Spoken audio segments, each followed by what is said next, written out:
సీతమ్మ వారు అశోకవనంలో ప్రాణత్యాగం చేయాలనుకున్న అత్యంత క్లిష్ట సమయంలో ఆమెకు ఒక కొత్త ఆశను, ఊపిరిని అందించిన సర్గ ఇది. రావణుడి బెదిరింపులతో రాముడి రాకకై ఎదురుచూసి అలసిపోయిన సీతమ్మకు ప్రకృతి ఎలాంటి సంకేతాలు ఇచ్చింది? ఎడమ కన్ను అదిరితే స్త్రీలకు ఎందుకు అంత గొప్ప శుభం జరుగుతుంది? ఈ విషయాలన్నీ ఈరోజు వీడియోలో తెలుసుకుందాం. వీడియోను చివరి వరకు చూడండి. మీరు ఇంకా నా ఛానల్ని సబ్స్క్రైబ్ చేసుకోకపోతే వెంటనే సబ్స్క్రైబ్ చేసుకోండి. సీత రాక్షస రాజగు రావణుడు పలికిన అప్రియ వచనములను విని దుఃఖితే అయి అడవిలో సింహమునకు చిక్కిన ఆడ ఏనుగు వలె భయమునొందెను. పిరికిదగు ఆమె రాక్షస స్త్రీల నడుమ చిక్కి పురుషోక్తులచే రావణుడు చాలా భయపెట్టగా నిర్జనమగు అరణ్య మధ్యమున విడవబడిన బాలిక వలె విలపించెను. అయ్యో, రాక్షసులు నన్నిట్లు భయపెట్టుచున్నను. పుణ్యము లేనిదాను నగుటచే ప్రాణములు విడువక క్షణమైనా బ్రతుకుచున్నాను. అకాలమున మృత్యువు కలుగుదని సజ్జనులు పలుకుమాట మిక్కిలి యథార్థము. నా హృదయము సుఖములకు దూరమై బహు దుఃఖభరితమయ్యను, చాలా స్థిరమైనది. కావుననే ఇంతటి దురవస్థను పొందినను వజ్రాయుధముచే వ్రయ్యములు చేయబడిన పర్వత శిఖరము వలె ఇది 1000 ముక్కలాగుట లేదు. నేను ఆత్మహత్య చేసుకొనుట దోషము కాదు. చూచుటకు కూడా రోత కలిగించు ఈ రావణునిచే నేనెట్లయినా చావక తప్పదు. అంతకంటే ఆత్మహత్యే నయము. అట్లు కాక రావణునకు వశపడి ప్రాణములు నిలుపుకొనటయు తగదు. ద్విజుడు ద్విజేతరునకు మంత్రోపదేశము ఎట్లు చేయజాలడో అట్లే నేను నా హృదయమును ఆ రాక్షసునికి అర్పింపలేను. లోకనాథుడగు నా పతి 2 నెలలు గడువు ముగియు లోపల ఇక్కడికి వచ్చినచో ఈ అయోగ్యుడగు రావణుడు శస్త్రచికిత్సకుడు కడుపులోనున్న మృత శిశువును వెలికి తీయుటకై ముక్కలు ముక్కలు చేసినట్లు వాడి అయిన ఆయుధములతో నా అవయవములను ముక్కలు చేయగలడు. రాజాపచారము చేసి ప్రాతకాలమున వధించుటకై ఆ రాత్రి బంధింపబడి ఉన్న దొంగకెట్టి దుఃఖము కలుగునో అట్లే చిరకాలమగు దుఃఖితురాలునై నాకు ఈ 2 నెలల గడువు సమీపించుచున్నదే అని దుఃఖము కలుగుచున్నది.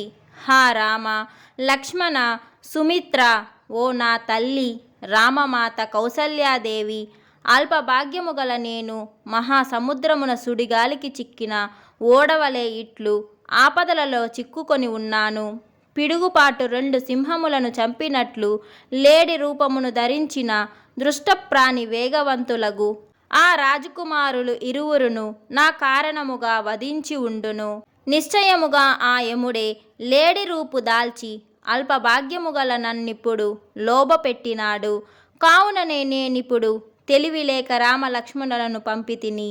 అయ్యో, సత్యవ్రతుడవు, దీర్ఘభుజుడవు, పూర్ణ చంద్రునితో సమానమగు ముఖము కలవాడవు, జీవులెల్లరకు ప్రియుడవు, హితుడవగు రామ, నేను రాక్షసులచే చంపబడునండుట నెరుగుకుంటివి కదా. పతిని దక్క అన్యుని దైవముగా కొలవకుండుట, రాక్షసుల దారుణ వచనములనిట్లు సహించుట, భూమిపై పరుండుట, నీవే రక్షకుడవని రక్షత్వ ధర్మమును ఏర్పరచుకొనుట, భర్తను అనుసరించుట అను నియమమునే అంటిపెట్టుకొని ఉండుట అను నా ఈ వ్రతమంతయు మనుజులలో కృతజ్ఞులకు చేసిన ఉపకారము వలె విఫలమైనది. నా ధర్మాచరణమంతయు నిష్ప్రయోజనమైనది. అట్లే నా ఏకపత్రీ వ్రతము కూడా నిరర్ధకమైనది.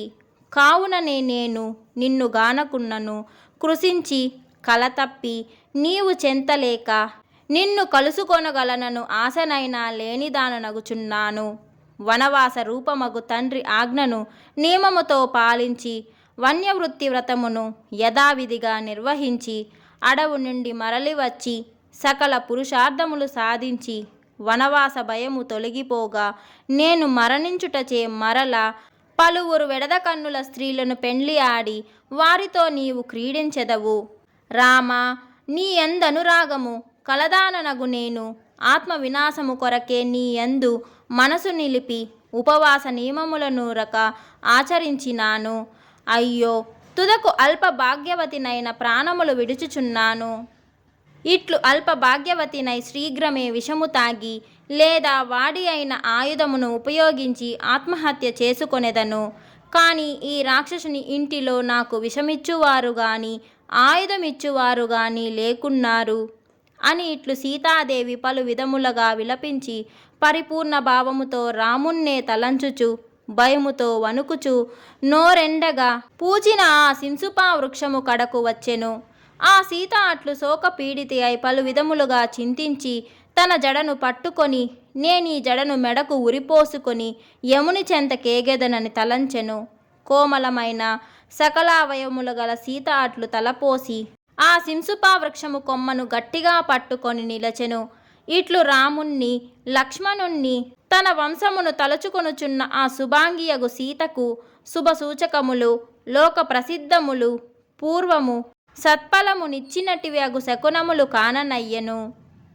అట్లు వంచింప సఖ్యము గాని దుఃఖము కలదియు ఇటుపైన నే కష్టములు వచ్చునో అని వ్యధ చెందినదియు రాముణ్ణి ఎడబాసినను తన ధర్మమునకు కట్టుబడి దోషరహితమై ఉన్నదియు హర్షము తొలగినదియు దీనమైన మనసును కలదియగు సీతను సంపద నొందిన వాని చెంతకు సేవకు లేతెంచినట్లు శుభశకనములాశ్రయించినవి. శుభమైనది వంకరలైన రెప్ప వెంట్రుకలు కలది నడుమ నల్లనై చుట్టూను తెల్లనై కనులందెర్రనైనదగు సీతాదేవి ఎడమ కన్ను చేపచే కొట్టబడిన కమలము వలె అదిరెను. సొగసై బలుపు కలిగి గుండ్రనై మేలైన కృష్ణార్జున గరు చందన లేపనముకు తగినది పురుష శ్రేష్ఠుడు రామునకు చిరకాలము తలగడైన సీతాదేవి ఎడమ భుజము శీఘ్రమే కంపించెను. ఏనుగు తొండము వలె లావై బలసి సుందరమైన ఆమె తొడలలో ఎడమ తొడ బాగుగా కంపించుచు రాముడు నీ ముందే ఉన్నాడని సూచించెను. నిర్మలములైన నేత్రములు మొనలుదేరిన పలువరస సుందరావయములు కల సీతాదేవి ధరించినది కొంచెముగా దుమ్ముపడి కాంతి తగ్గినది బంగారు వన్నె కలది అగు చీర ఒకంత జారినది.